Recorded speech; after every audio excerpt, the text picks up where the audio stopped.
Hai semua, happy Sunday. Welcome to C3 Freedom Online Experience. Apa kabar Bapak Ibu Saudara semua? Saya percaya kita semua tetap dalam lindungan Tuhan, karena Dia Allah Immanuel, selalu beserta dengan kita. Amin. Saya percaya minggu lepas minggu di musim ini Tuhan menyatakan hal-hal yang luar biasa untuk selalu bisa kita syukuri dan nikmati bersama Tuhan. Nah, sebelum kita beribadah online bersama-sama, saya mau menyampaikan sedikit informasi. Yang pertama, Bapak Ibu, saya undang untuk bisa bergabung dalam live group yang sesuai dengan minat Bapak Ibu Saudara semua.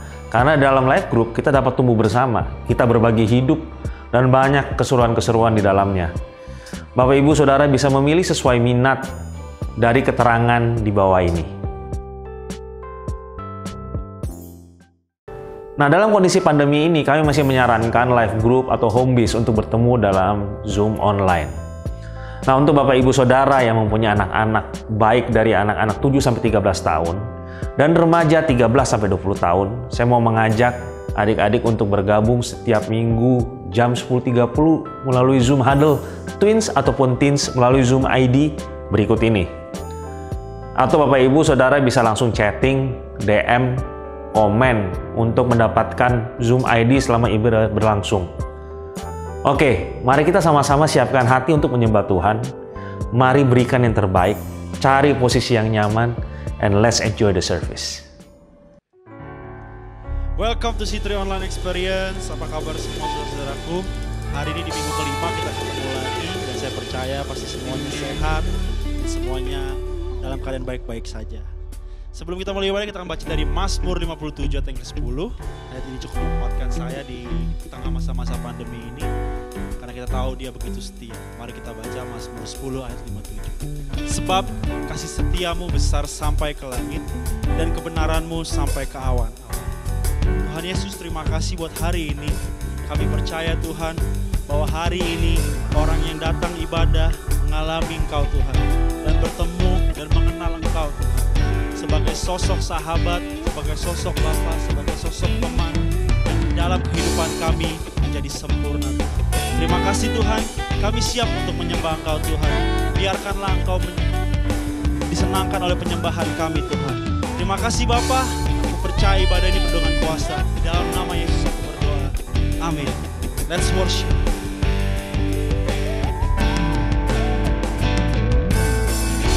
Kau hadir di setiap langkahku.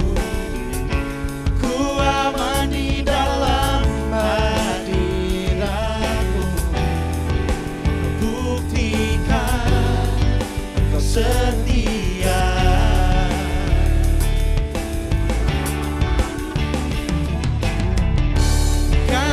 Angkat tinggi tanganku, tandaku berserah kepadamu.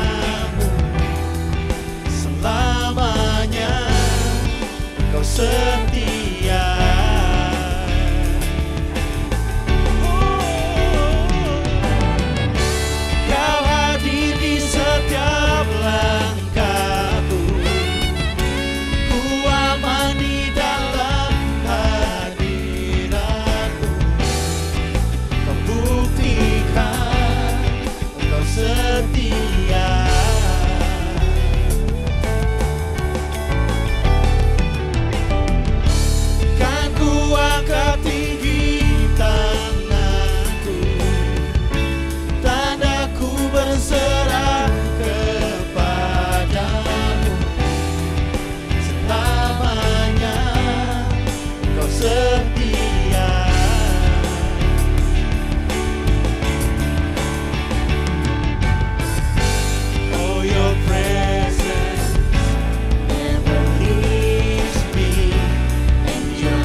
Kau setia Bapa, Kau mulia. Tenanglah jiwaku dalam hadirat-Mu. Lebih dari harta, Kaulah segalanya. Tenanglah jiwaku dalam hadirat-Mu. Kau tujukan kasih setiamu, Kau menyediakan yang ku perlu. Kau setia, Kau mulia, dulu, sekarang, dan selamanya. Tunjukkan kasih setiamu, Kau menyediakan yang ku perlu. Kau setia, Kau mulia, tetap Kau setia.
rescued me, my life surrendered to worship you. Where would I be if not for your grace that rescued me? My life surrendered to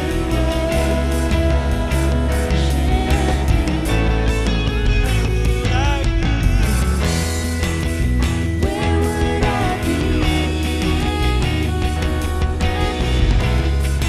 if not for your grace that rescued me? My life surrendered to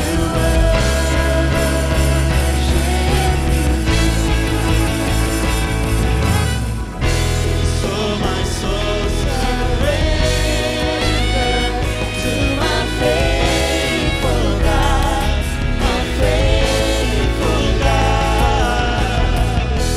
You're my hope and anchor. I trust in you. So my soul surrender to my faithful God, my faithful God. You're my hope and anchor. I trust in you. So my soul surrender to my faithful God, my faithful God. You're my hope and anchor. I trust in you. Where would I be if not for your grace that rescued me? My life surrendered to worship you.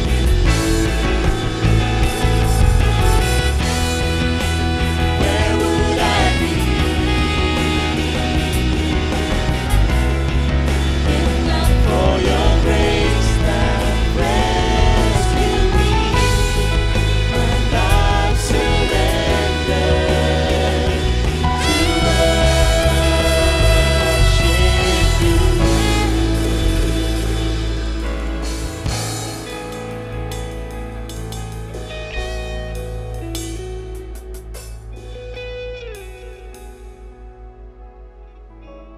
Terima kasih kepada worship team yang sudah mengajak kita, memimpin kita menyembah Tuhan bersama-sama.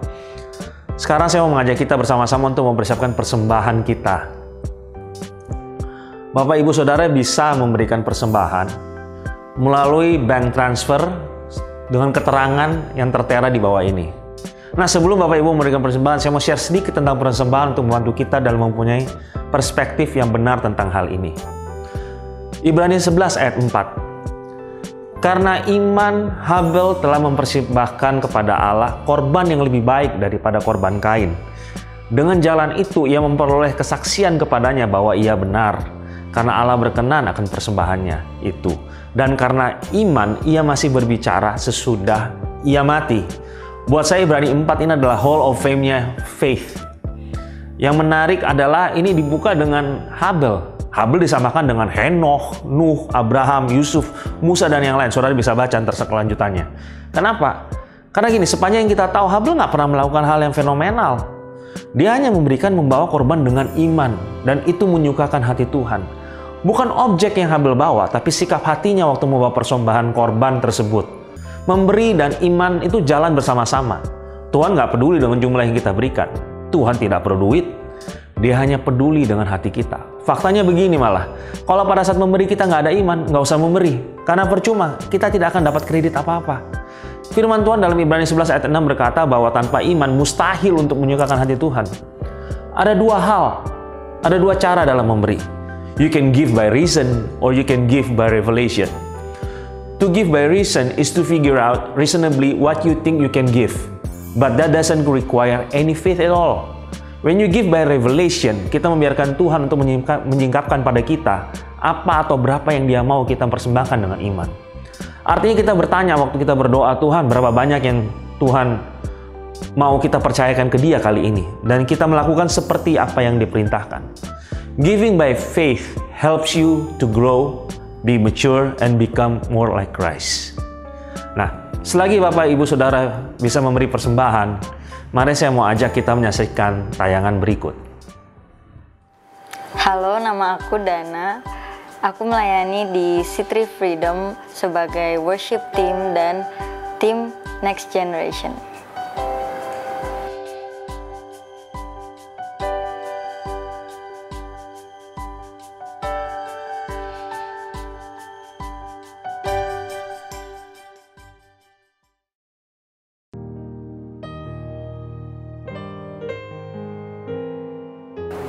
Saya anak kedua dari 2 bersaudara.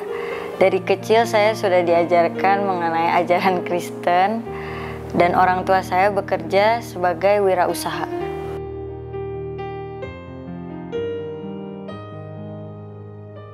Tadinya setelah saya lulus SMA, saya merencanakan untuk melanjutkan kuliah.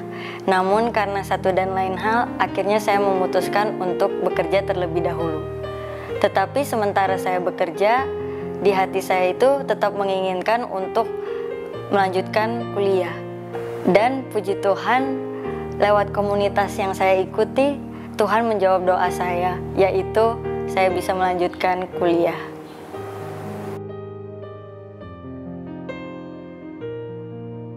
Pada saat saya bekerja, jarak dari rumah ke kantor itu sangat jauh. Rumah saya di Karawaci dan kantor saya di Kelapa Gading. Ditambah saya juga harus menggunakan transportasi umum dan itu sangat melelahkan dan memakan waktu.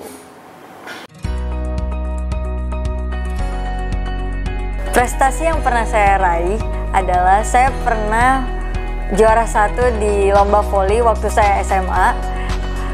Dan prestasi lainnya adalah saya adalah salah satu worship leader di C3 Freedom dan salah satu kakak leaders di Freedom Generation.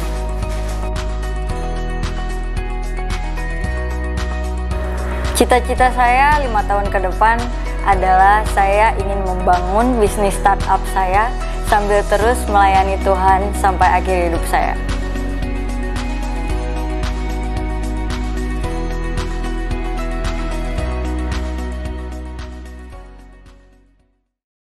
Kita juga membuka layanan prayer request bagi Bapak Ibu Saudara yang membutuhkan.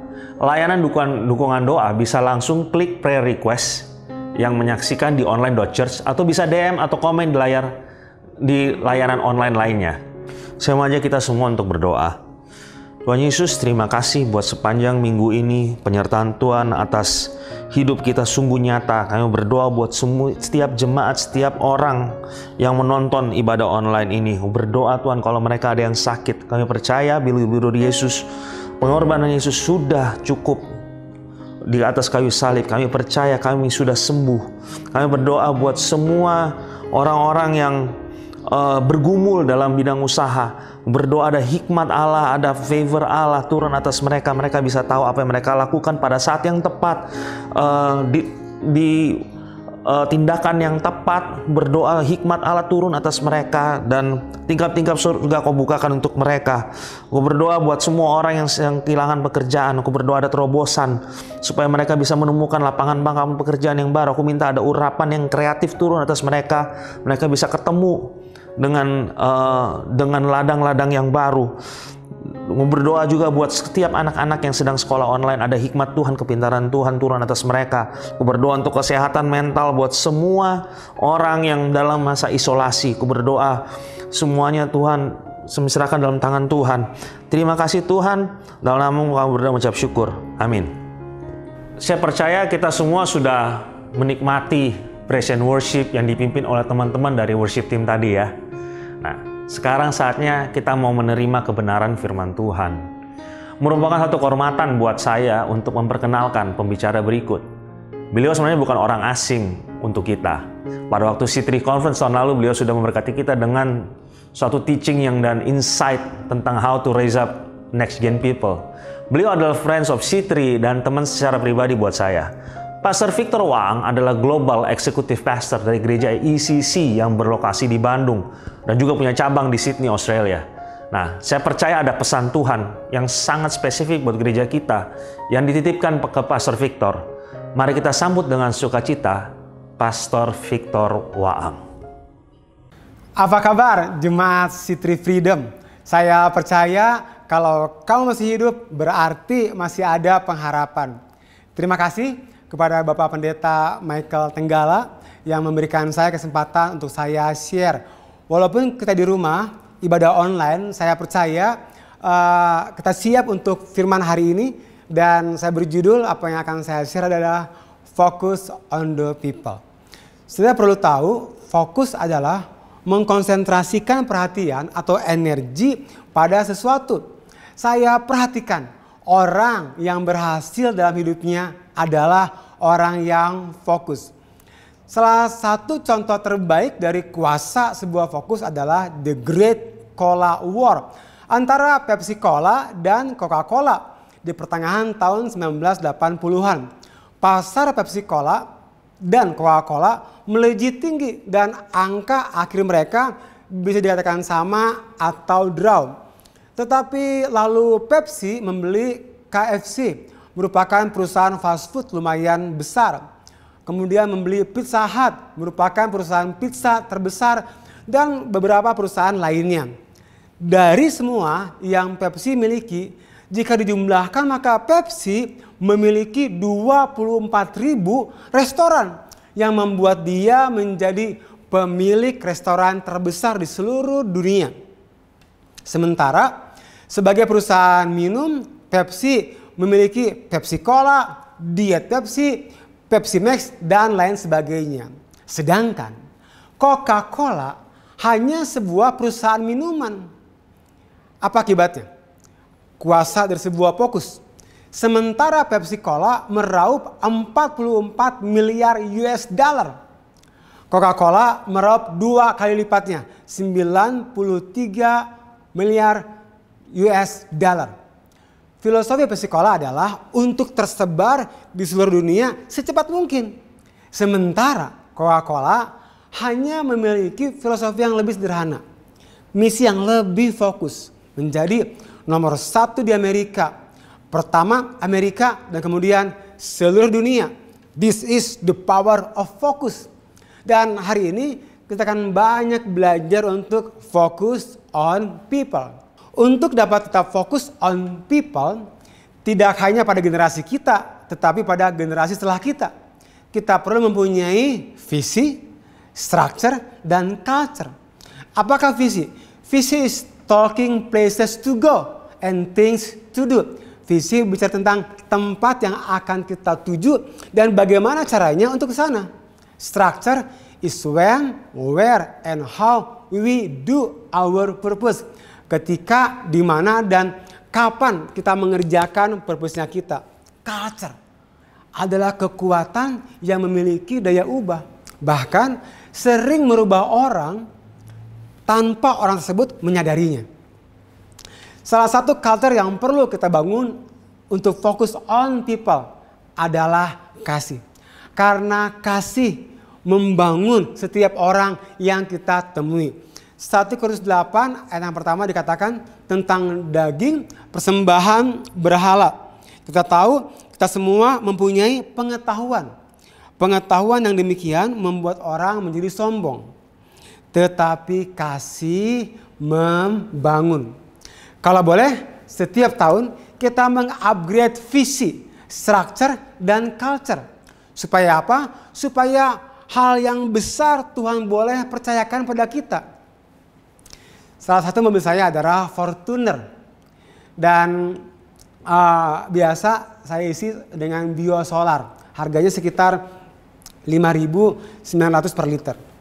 Mobilnya tetap bergerak, tetapi suaranya kasar. Nah, Seorang rekan datang pada saya dan katakan gini, Victor, kalau kamu mau ganti, jangan pakai biosolar, tapi di-upgrade pakai Pertamina DX. Harganya tentu jauh lebih mahal, 9.600 per liter. Nah, upgrade pakai solar Pertamina DX. Akibatnya suaranya halus, akselerasi mesinnya lebih bagus. Apakah upgrade? Menurut saya, upgrade adalah memperbesar kapasitas. But Pastor, kita sudah baik kok. Nah, Jim Collins katakan, good is the enemy of great. Untuk sesuatu yang besar, kita perlu kapasitas yang besar. Everything in life has a capacity. Segala sesuatu dalam hidup punya kapasitas. Capacity is our maximum ability to receive, to contain, to withstand, and produce. Kapasitas adalah kemampuan maksimal kita untuk menerima, untuk mengandung, untuk berdiri, bahkan untuk memproduksi sesuatu. God has no limit in His blessing. Tuhan gak punya batasan dalam berkatnya. The question is how much you can receive His blessing. Pertanyaannya, berapa banyak kita dapat menerima berkatnya. Hari ini apa yang menjadi fokus kita? Coba kita pikirkan. Apakah bonding kita dengan orang-orang yang kita layani, apakah karena jam ibadah yang premier, atau karena bangunan yang bagus, atau karena acaranya bagus, atau karena setiap kita membangun hubungan dengan setiap orang secara personal. Saya pernah baca buku John Kelly dan Paul Costa, mengarang sebuah buku berjudul Tentara-Tentara Akhir Zaman. Di buku itu dikatakan para pria dari batalion-batalion yang telah membentuk lingkaran-lingkaran dan mereka sedang menumpahkan, air mani mereka ke tanah. Nah, mereka berpikir bahwa Tuhan, apakah ini yang menjijikan, penuh hawa nafsu dan hal seksual yang sedang saya lihat? Tuhan berkata, ini bukanlah satu hal dari tersebut. Buang pikiranmu keluar dari hal itu. Ini bukanlah maksud yang aku katakan. Apa yang kamu lihat adalah pria-pria dan wanita-wanita dalam pelayanan menyia-nyiakan benih urapanku dengan tidak menghasilkan anak-anak lelaki dan perempuan rohani. Mereka melakukan banyak hal tetapi tidak membangun umatku. Mereka sia-sia. Pengurapan disia-siakan. Seperti air mani dibuang ke tanah ketika kita tidak membangun menurut pola alkitabiah dan memberikan warisan rohani. Tahu nggak? Ada waktu di mana fokus saya bukan people, tapi event. Saya pernah dalam waktu 4 bulan kita ada 10 event. Sangat melelahkan dan banyak dana yang dikeluarkan. Emosi yang terkuras karena tiap hari meeting. Tapi sedikit sekali orang yang dapat diselamatkan. Oke, Pastor Victor, kita mau fokus on people. Tapi isunya siapa lagi yang mau diajak? Apalagi di Jakarta ini gereja udah banyak ada di mana-mana. Nah, saya suka dengan sebuah penelitian dari Tom Rainer. Meneliti mengenai bagaimana menjangkau yang terhilang. Rainer menemukan skala Rainer. U adalah singkatan dari unchurched, orang yang tidak bergereja. Mereka yang ke gereja kurang dari 5 kali dalam setahun. Nah, dia bagi dengan 5 U. U5 adalah mereka yang memusuhi, cuma 5%. U4 menentang, hanya 21%. U3 netral, 36%. U2, ini orang-orang yang gak bergereja, yang diteliti ternyata mereka adalah bersahabat, jumlahnya 27%. Dan U1 yang sangat bersahabat jumlahnya 11%. Penelitian Rainer menemukan hal-hal berikut. Pertama, perempuan adalah yang paling mudah menerima Injil. Yang kedua, 82% orang yang tidak bergereja akan mungkin menghadiri gereja apabila mereka diundang. 31%-nya adalah sangat mungkin untuk datang apabila mereka diundang. bukankah sebentar lagi kita mau Natal? Kenapa kita nggak pakai momen ini untuk mengundang mereka? Yang ketiga, kebanyakan orang tak bergereja tidak menyukai penginjilan tanpa pemberitahuan. Kata di mall, lagi diam, tiba-tiba diinjili. Mereka nggak suka. Yang keempat, semakin tinggi penghasilan seseorang yang tidak bergereja, semakin kuat penolakannya terhadap Injil. Yang kelima, mereka yang tak bergereja sangat peduli terhadap kesehatan moral dan rohani anak-anak. Artinya, kenapa nggak kita mulai fokus pada gereja anak? Yang keenam, kebanyakan dari orang-orang yang tak bergereja percaya adanya dimensi rohani. Lebih dari 70% mereka percaya ada sorga dan neraka. Yang ketujuh, orang-orang yang tak bergereja terbuka terhadap Injil pada masa krisis. Jadi saya percaya 8 bulan ini 8 bulan terbaik di mana kita dapat menyatakan kasih Tuhan pada mereka. Karena mereka sangat terbuka. Yang kedelapan, Paskah dan Natal adalah waktu-waktu kunci untuk mengundang mereka yang tidak bergereja. 50% dari mereka datang waktu Natal dan Paskah. Yang kesembilan, ketika mereka yang tidak bergereja mengunjungi gereja, beberapa alasan mengapa mereka tidak datang kembali adalah karena asyirnya yang kurang ramah, tempatnya kotor, dan bayi-bayi yang tidak ditangani dengan baik. Yang ke-10, para U2 kebanyakan adalah anak muda atau dewasa muda. Mereka merasa bahwa orang-orang Kristen adalah orang-orang yang mengasihi dan murah hati. Tetapi mereka bertanya-tanya, mengapa orang-orang yang pergi ke gereja, di tempat kerja, atau tempat tinggal mereka berdiam diri saja mengenai iman mereka. Mereka menantikan kita untuk membuka hati dan mulut kita. Yang ke-11, para U1 sangat dekat untuk menerima Yesus Kristus. Yoel 3 ayat yang ke-14. Banyak orang di lembah penentuan. Ya, sudah dekat hari Tuhan di lembah penentuan. Dalam terjemahan New King James Version dikatakan, lembah penentuan adalah the valley of decision. Ada banyak orang sekarang sedang di lembah untuk mengambil sebuah keputusan. Apakah mengikuti Tuhan atau mundur? Apakah maju atau mundur? Nah, bagaimana kita memandang generasi sangat dipengaruhi oleh kondisi hati kita.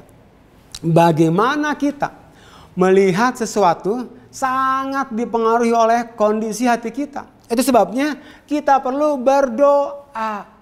Prayer, a connection that brings you into the heart of God. Doa itu membawa kita terhubung kepada hatinya Tuhan. Pray will make you connect to God. Doa membuat kita terhubung dengan Tuhan. Beberapa waktu yang lalu saya ketemu dengan salah seorang hamba Tuhan dari Bahorok. Pas saya tanya, dia lagi ngapain? Dia lagi doa puasa. Wow. Pertanyaan saya, kapan terakhir kita doa puasa? Persekutuan yang intim dengan Tuhan dapat membawa dampak semakin serupa. Akibatnya kita akan menjadi satu hati dengannya.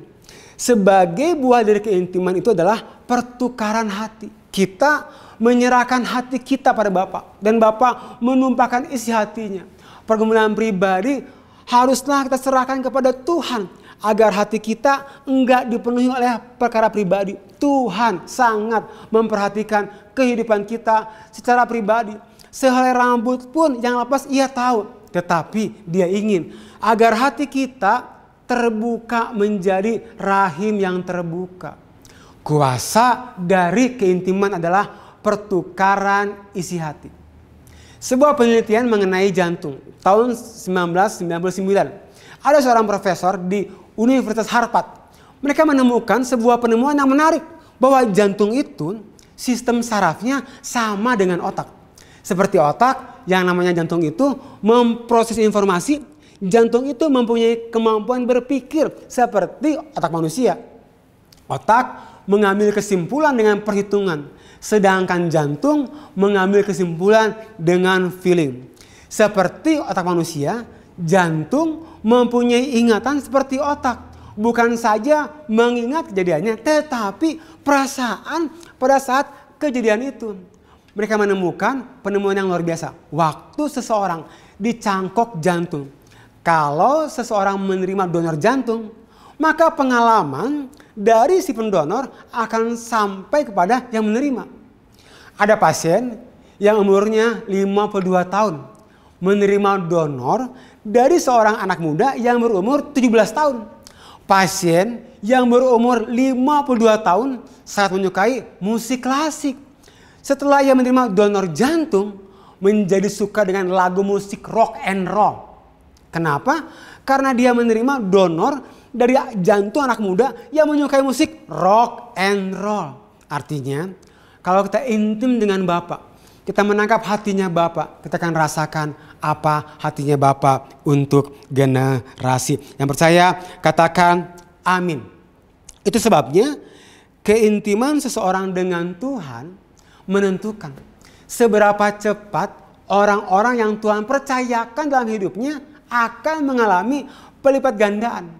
Saya temukan ini trennya hari ini.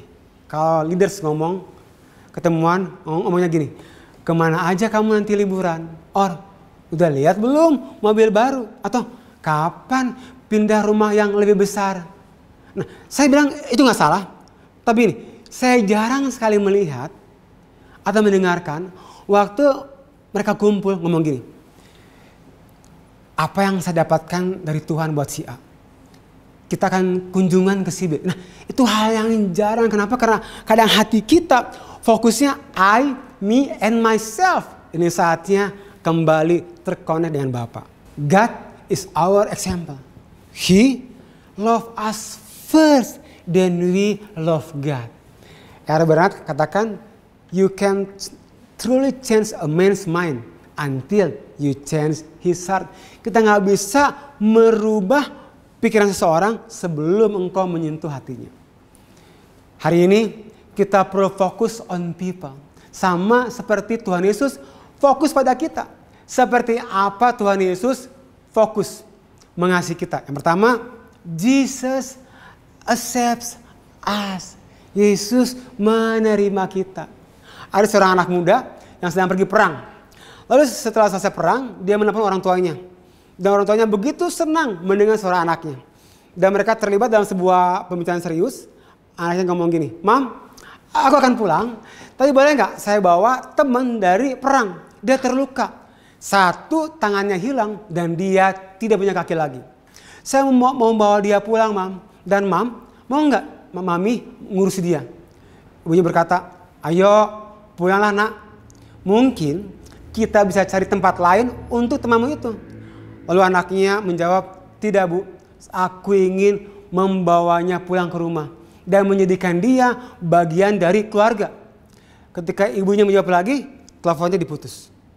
2 minggu kemudian, setelah kejadian itu, seorang polisi menelpon rumah si ibu untuk mau datang ke tempat jenazah. Apakah benar ini anaknya atau bukan? Sambil terkaget-kaget, akhirnya orang tuanya datang dan melihat jenazah anaknya dengan satu tangan dan tanpa kaki. Diberitahukan bahwa anak ini mati bunuh diri. Ternyata ketika anak ini telepon ke rumahnya, dia tidak berbicara tentang temannya, tapi tentang dirinya sendiri.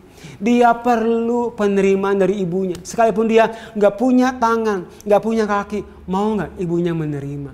Why? Dunia ini hanya menerima yang kaya. Kalau orang kaya datang ke gereja, disambutnya lebih khusus biasanya. Duduknya di depan kalau perlu. Dunia hanya menerima yang cakep, yang cantik. Yang cakep, yang cantik, yang pintar, yang cepat. Bagaimana dengan kita? Apakah kita juga hanya menerima yang kaya, cakep, cantik, kuat, pintar, dan cepat? Yang kedua, Jesus values us. Dia itu menilai kita berharga. Tahu nggak? Untuk melihat segala sesuatu bernilai, yang pertama, lihat siapa pembuatnya. Yang kedua, bahan pembuatnya. Yang ketiga, berapa harganya. Kita dibuat oleh Allah Bapa di sorga. Bahan pembuatnya betul dari debu dan tanah.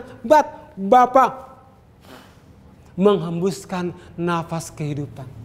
Bahkan harganya kita seharga darah anak domba. Karena Tuhan Yesus mati di kayu salib untuk saya dan saudara. Yang ketiga, Jesus believe in us.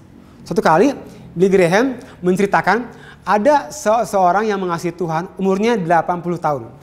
Dan sudah tidak bisa melihat, kemudian dia berdoa, Tuhan tolong saya dipanggil pulang aja ke rumah Bapa di sorga. Tuhan katakan, saya tidak akan memanggil kamu sekarang. Saya percaya, saya akan memakai kamu untuk sebuah pekerjaan besar. Suatu pagi, perempuan itu sedang membereskan mejanya dan dia menemukan ada buku telepon yang menggunakan huruf Braille. Kemudian dia mulai mendapatkan ide, dia mulai menelepon dan dia menghabiskan 9 tahun untuk menelepon semua orang yang ada di buku telepon tersebut. Dan di umur dia 89 tahun, ibu yang sudah tua dan buta itu membawa 3.000 orang datang pada Yesus untuk menerima Yesus sebagai Tuhan dan Juru Selamat. Wow. God is always thinks the best for us. Say something great for us and He write it down. Tuhan itu selalu mengerjakan hal yang besar buat kita. Satu yang terakhir, 1 Korintus 14 ayat yang pertama. Kejarlah kasih itu dan usahakanlah dirimu memperoleh karunia roh, terutama untuk bernubuat. Kata pursue of love dalam terjemahannya gini, make love your aim. Buatlah kasih sebagai tujuanmu. Kejarlah kasih itu. Fokus on the people. Jemaat City Freedom, mari tahun ini let us be love expert. Be master in love. Kalau perlu be PhD in love. Biarlah derajat kecintaan kita bertambah-tambah akan orang. Tuhan Yesus memberkati.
Thank you Pastor Victor untuk firman Tuhan yang tadi disampaikan. Kali ini kita belajar dalam usaha kita membangun jembatan. Yang terpenting adalah kepada siapa kita harus membangun jembatan. Let's focus on people, not things.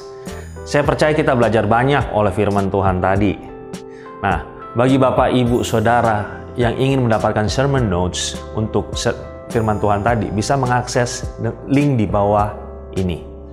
Nah, akhir kata, saya terima kasih buat Bapak, Ibu, Saudara yang sudah bergabung bersama dengan kami di City Freedom Online Experience.